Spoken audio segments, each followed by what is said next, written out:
임대차가 끝나고 난 다음에 임차인은 유익배상을 청구를 해야 돼요? 아니면 부속물 매청을 해야 돼요? 부속물 매청을. 그럼 다시 또 그걸로 가는 거죠. 먼저 부합에 관한 설명으로 옳은 거 찾는 거죠. 일단 1번은 쉽죠. 먼저 건물은 토지에 부합한다, 부합하지 않는다. 부합하지 않죠. 건물은 항상 토지와 독립한 별개의 부동산이니까 건물이 토지에 부합하는 일은 없다는 겁니다. 그다음 2번 갑시다. 2번에 중요한 단어가 있는데 뭘까요? 농작물. 이게 포인트죠. 자, 농작물. 이게 이때는 정당한 권한이 있든 없든 결론은 똑같아요. 농작물 판례는 무단으로 해도 농작물이 성속 수확기에 이르렀다. 누구 소유죠? 경작자 소유죠. 이런 포인트가 농작물이 포인트. 농작물. 그럼 이 성속 수확기를 농작물은 토지에 부합해요? 부합하지 않아요? 부합하지 않죠. 그런데 부합한다라고 그랬으니까 OX, X. 3번 질문도 중요한데요. 3번 질문 일단 별표해 볼까요? 자, 여기는 뭐가 중요한 단어일까요? 그러니까 건물을 증축을 했는데 증축한 부분이 이제 중요한 건 뭐냐면 이게 부합된 이렇게 되죠. 부합된. 동그라미 해봐요. 그게 부합되었다 그랬으니까 이건 증축한 부분이 뭐가 없다는 뜻일까요? 독립성이 없다는 거예요. 이게 포인트예요. 그러니까 기존 건물에 그냥 붙어버렸다는 겁니다. 기존 건물에 붙어버렸다는 겁니다. 이때는 독립성이 별도로 없으니까 증축한 부분이 기존 건물에 붙어버린 거예요. 그럼 기존 건물하고 그냥 일체를 이루는 구성본이 됐다는 뜻인 겁니다. 그러면 그 증축한 부분이 경매 목적물로 평가되지 않아도, 즉 증축한 부분을 경매 신청서에 쓰지 않아도 이게 기존 건물에 그냥 독립성에서 붙어버렸으니까 당연히 경락인도 증축본에 관한 소유권 취득할 수 있어야 돼요? 없어야 돼요? 있어야 되죠. 그런데 취득하지 못한다라고 그랬으니까 OX, X. 그 다음에 4번 중요한데요. 4번은 뭐가 포인트인지 한번 찾아봅시다. 자, 여기는 그 승낙을 받기는 했는데 누구의 승낙을 받은 거예요? 임차인. 그러니까 토지 임차인의 승낙만 받아서 임차 토지에 나무를 심었다는 겁니다. 이거 하나. 등장인물 몇 사람 넣어야 될까요? 이거 세 사람. 그럼 봅시다. 자, 갑이라는 사람이 토지 소유자야. 토지 가지고 있고 을이라는 사람이 갑의 토지에 대해서 뭘 한 거죠? 임대차했다는 겁니다. 그 다음에 을의 승낙만 받고 병이라는 사람의 요 임차 토지 위에 나무를 이렇게 심었다는 겁니다. 자, 그럼 이게 중요한데요. 그럼 여기서 임차인의 승낙을 받으면 제3자가 임차 토지 위에 나무를 심을 수 있어요, 없어요? 다시 임차인의 승낙을 받으면 제3자가 임차인이 임차한 토지 위에다가 나무 심을 수 있다 없다? 이거 안 되는 거예요. 왜냐하면 이게 그럼 거꾸로 그럼 임차인은 제3자로 하여금 자신이 임차한 토지 위에 나무를 심게 할 권리가 있어요, 없어요? 그럼 임차인의 권리 뭐 있죠? 임차인의 권리가 임, 비, 갱, 매차죠. 임차권, 비용상관 청구권, 갱신 청구권, 매수 청구권, 차임, 감액 청구. 이것만 임차인의 권리죠. 그러니까 제3자로 하여금 임차 토지 위에 나무를 심게 하는 건 이건 처분한 행위니까 이건 임차인의 권리이다 아니다? 아닌 거예요. 그러니까 요 을은 이런 권리 자체가 있다 없다? 없다는 거예요. 그러니까 이 말은 뭐냐면 임차인의 승낙을 받아서는 제3자가 임차 토지에 나무 심을 수 있다 없다? 없다는 거예요. 그럼 결국 결론은 이게 갑에 대한 관계에서는 병이 무단으로 나무를 심었다는 거예요. 갑에 대한 관계에서는 병이 무단으로 나무를 심은 거예요. 그러면 남의 땅 위에 무단으로 나무를 심으면 나무가 토지에 뭐하죠? 부합하죠. 그럼 누가 소유권 가져가는 거예요? 갑. 따라서 병은 갑에 대해서는 나무의 소유권을 주장할 수 있다 없다? 없다는 겁니다. 그럼 OX. 그다음에 5번은 다음 과정 가서 보도록 하겠습니다. 이게 시멘트 판례라는 건데 나중에 제가 한번 설명드리도록 하겠습니다. 여기가 선의 무과실이니까 보상 청구를 하는 건 안 돼요. 자, 그럼 옳은 건 찾는 거니까 뭘 골라야 돼요? 4번. 자, 또 하나 32번 박스 문제 풀어볼까요? 자, 이거 옳은 거 찾는 거죠. 자, 먼저 기억번에 갑시다. 기억번은 지상권자가 뭐에 기하여? 지상권에 기하여 그랬죠? 지상권을 그랬으니까 써야 되는 두자. 이게 지금 정당한 근거 있다는 거죠. 이게 뭐죠? 권원. 그러니까 무단으로 한 게 아니고 권원에 기해서 부속을 시켜놨다는 겁니다. 이때는 누구 소유죠? 부속 시킨 자의 소유니까 누구 소유죠? 지상권자의 소유로 된다. OX요. O. 자, 니은번 갑시다. 니은번은 이게 소유권이 누구한테 있는지 알게 해주는 단어가 나오죠. 그 단어 뭐죠? 아니, 배추. 자, 위에 성숙 수확기에 이른 농작물 판례라는 거. 농작물 판례. 그럼 성숙 수확기에 이르렀으니까 누구에게 소유권이 있는 거죠? 경작자. 예, 권한이 있든 없든 결론은 똑같아요. 자, 그래서 누구 소유다? 경작자. 그다음 디귿번에 갑시다. 디귿번의 중요한 단어는 뭐죠? 이게 봐봐요. 요 니은번도 권한 없이잖아요. 디귿번도 권한 없이죠. 그럼 이건 정답을 좌지우지하는 부분이 아닌 거예요. 그러니까 요 디귿번의 중요한 단어는 이게 오늘은 무슨 요일이죠? 화요일이죠. 그러니까 여러분 화요일에 이걸 풀어가서 잘 모르는 것 같아요. 이걸 수요일이나 목요일쯤에 풀었다면 맞출 수 있을 텐데. 뭐가 중요한 단어죠? 수목. 이게 수목이 중요해요. 수목. 이게 아까 나무 사례가 원칙이라고 그랬죠. 그럼 이 나무는 토지에 부합하죠. 그럼 누가 소유권 취득하는 거예요? 토지 소유자. 자, 따라서 토지 소유자에게 속한다. OX. 그러니까 둘 다 권한 없는 건 맞는데 니은번은 농작물 팔레고 디귿번은 나무 사례라는 겁니다. 그러니까 무엇을 심었는지 무엇을 붙였는지 잘 볼 것 이거예요. 자, 다음 리을번에 갑시다. 리을번은 뭐가 중요한 단어일까? 가장 중요한 단어는 두자. 쩡쭉 아니고 뭘까요? 독립 아니고 없도 중요하죠. 비켜 뭐 이렇게 얘기했는데 알았어요. 비켜드릴게요. 자, 이거 없도. 그러면 증축을 했어요. 증축을 했는데 이게 독립성이 없다는 거예요. 독립성이 없으면 어떻게 되죠? 기존 건물에 붙어버리죠. 그럼 누가 소유권 가져갈까요? 임대인. 자, 그런데 독립성이 없더라도 임차인에게 소유권이 있다고 되어 있으니까 OX. 자, 그러면 결론 옳은 건 찾는 거니까 뭘 골라야 돼요? 기역, 니은, 디귿. 자, 남은 거. 그러면 이게 독립성이 없다 그랬죠. 그러면 임대 소유가 되는 겁니다. 그러면 임대차가 끝나고 난 다음에 임차인은 유익비 상환 청구를 해야 돼요? 아니면 부송을 외청을 해야 돼요? 부송을 외청. 그러면 다시 또 골로 가는 거죠. 그럼 실력이 없다. 이렇게 없다. 잘 보세요. 이게 증축을 시켰잖아요. 근데 이게 독립성이 없으면 기존 건물에 붙어버릴 거 아니겠어요? 그럼 누구 거예요?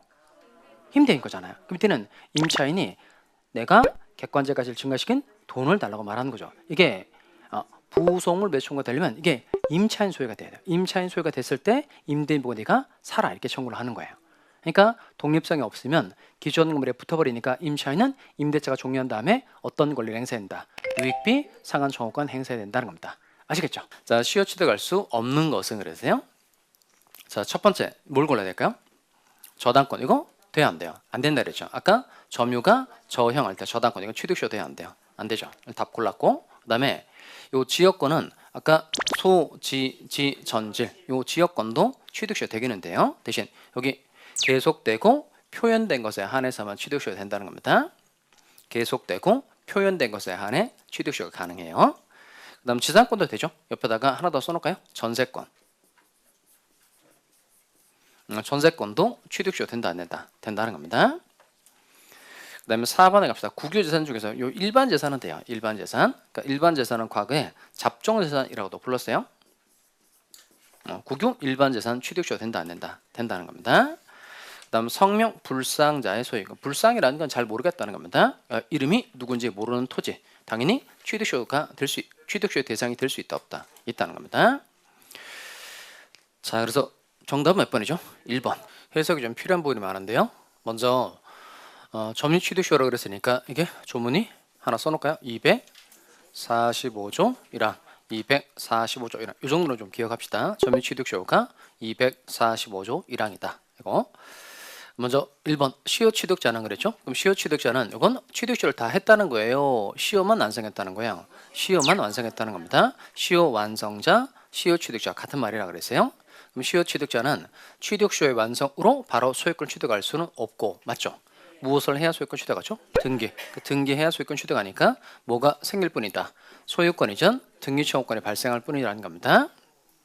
따라서 여기는 OX 5. 그 다음에 1번하고 3번을 묶어볼까요? 1번하고 3번. 1번하고 3번. 3번에 가볼까요? 시효 취득으로 인한 소유권 이전 등기 청구권이 발생하면 20년 기간 채우면 소유권 이전 등기 청구권 발생하는 거 맞죠? 밑에 부동산 소유자는 갑 말하는 거고 시효 취득자 누구 말하는 거죠? 을. 갑과 을 사이에 계약상의 채권 관계가 성립한 곳으로 본다. 일단 밑줄하실 게 어디냐면 여기 채권 관계가 성립한 곳으로 본다를 밑줄하시고 그러면 채권 관계가 성립한 곳으로 본다는 건 OX예요. 채권 관계가 성립한 곳으로 본다. 얘는 5, 얘는 5, 얘는 5, 얘는 5.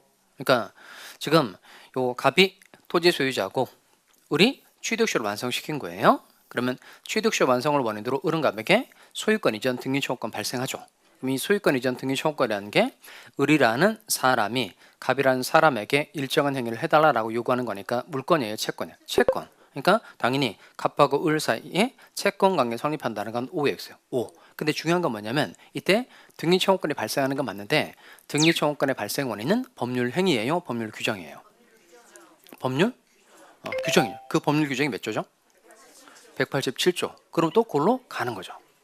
그러니까 187조는 걔는 물권 변동이잖아요. 상, 공, 판, 경, 상속, 공용증수, 판결, 경매, 기타 법률 규정에 의한 부동산 물권 변동인 거고 여기는 요 소유권 이전 등기청구권이 발생하는 원인은 법률 규정인데 이게 245조 1항이라는 거예요. 그러니까 제가 좀 그래도 좀 안심이 되는 건 뭐냐면 이때 그 취득쇼를 원인으로 소유권 이전 등기청구권이 발생한 원인이 법률 규정이라는 건 이제 실력을 잘 물어보거든요.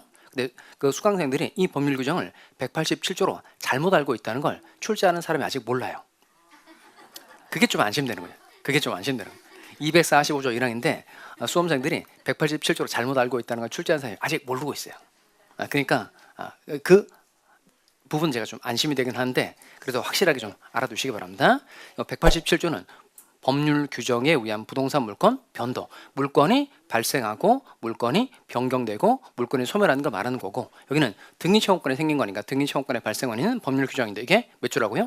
245조 1항. 한 번 더 해봅시다. 20년간 쭉 등기함으로써 소유권 취득한다. 245조에서 1항에서 등기함으로써 소유권 취득한다고 규정되어 있으니까 소유권 취득하게 되는 거예요. 자 그러면 여기는 요 등기청구권의 발생 원인이 법률행위다, 법률 규정이다. 법률 규정이죠. 그러면은 뭐가 틀린 거예요? 요게 틀린 거죠. 계약상이 틀린 거죠. 계약상의 채권 관계가 성립한 것으로 본다가 아니고 뭐가 돼야 될까요? 계약상이 아니고 맡겨오시려면 법률 규정에 의한 그렇게 돼야 되죠. 그렇게 써놓을까요? 뭐에 의한? 법률 규정에 의한. 그러니까 그 부분만 잘 분석해 두시면 되겠다는 겁니다. 그러니까 이게 그 이론 내용 가지고 이제 이렇게 응용을 깊게 해야 되는 부분도 존재해요. 다시 취득쇼를 원인으로 소유권 이전 등기청구권 이건 채권과 청구권인 건 맞는데 등기청구권의 발생 원인은 법률행위다, 법률 규정이다. 법률 규정. 따라서 계약상의 채권 관계가 아니고 법률 규정에 의한 채권 관계가 성립한 것으로 본다는 겁니다. 그 다음에 4번 질문 가볼까요? 4번 질문에 가면 얘는 뭐가 중요한 포인트일까요? 여기는 아니면이 포인트입니다. 아니면 아까 취득쇼가 완성이 되면 등기청구할 수 있다 그랬죠? 누구에게 등기청구할 수 있다 그랬죠? 취득쇼 완성 당시의 소유자. 그때 말하는 소유자는 진정한 소유자를 말하는 겁니다. 진정한 소유자. 그러면 이 등기부상 소유 명의자가 진정한 소유자가 아니면 이렇게 되죠. 아니면. 그러면 보통 그 소유자로 등기되어 있는 사람에게 소유권이 있는 경우가 대부분일까요? 없는 경우가 대부분일까요? 있는 경우가 대부분이죠. 근데 없는 경우도 존재해요. 없는 경우. 대표적으로 A라는 사람이 토지 소유자예요. A가 토지 소유자고 갑이라는 사람이 얘가 서류를 위조했어요. 위조해서 갑이라는 사람이 자기 앞으로 소유권 등기를 띡 해뒀다는 겁니다. 그 다음 을이 이 토지에 대해서 취득쇼를 완성시킨 거예요. 그러면 취득쇼 완성시켰으니까 등기청구권 생기는 거 맞죠? 그럼 등기를 열어보면 소유자로 기록되어 있는 사람은 누구예요? 갑. 그러면 위조에 의해서 등기를 한 갑은 소유권을 취득할 수 있을까요? 없을까요? 위조. 이건 위조에 의해서 등기한 사람은 소유권 취득할 수 있다 없다? 당연히 없겠죠? 그러니까 이게 소유권 취득이 되면 우리 공부할 필요가 없잖아요. 밖에 가서 다 위조하면 되잖아요. 그러니까 위조는 절대 소유권 취득할 수 있다 없다? 없다는 거예요. 그러니까 얘는 등기부상에 소유자로 기록되어 있는데 갑이라는 사람은 소유자이다 아니다? 아닌 거예요. 그럼 진짜 소유자 누구죠? A죠. 그럼 이때는 을은 누구에게 등기 청구를 해야 돼요? 취득쇼 완성 당시의 소유자는 진정한 소유자를 말하는 거니까 A를 상대로 해야 되고 갑은 절대 상대방이 될 수 있다 없다? 없다. 요거 말해주는 게 4번입니다. 등기부상 소유 명의자가 진정한 소유자가 아니면 원칙적으로 그를 상대로 취득쇼 완성을 원인으로 소유권 이전 등기 청구할 수 있다 없다? 없다는 겁니다. 이해되죠? 누구에게 등기 청구를 해야 된다고요? 취득쇼 완성 당시의 소유자. 이때 말하는 소유자는 어떤 소유자를 말한다? 진정한 소유자를 말한다는 겁니다. 그 다음에 5번은 소취하라는 걸 네모칸 쳐볼까요? 소취하했다는 겁니다. 이건 취득쇼 완성시켜서 등기 청구를 한 겁니다. 그런데 소유권 등기를 안 넘겨줘서 결국 이 사람이 재판한 거예요. 재판. 소유권 이전 등기 청구 소송을 제기했다는 겁니다. 근데 이 소송 과정에 이런 일은 종종 많이 생겨요. 상대방에게 소유권이 있다는 걸 인정하고 그러니까 합의를 했다는 겁니다. 그리고 소를 취하했다는 거예요. 그럼 이 정도는 다시는 등기 청구하지 않는 것으로 볼 수 있어요, 없어요? 있죠. 그래서 이건 시효이익을 뭐한 것으로 볼 수 있다. 포기한 것으로 볼 수 있다는 겁니다. 이 시효이익이라는 게 등기 청구권 얘기하는 겁니다. 등기 청구권을 포기한 것으로 볼 수 있다는 거예요. 자, 그럼 정답 뭘 골라줘야 될까요? 3번. 3번.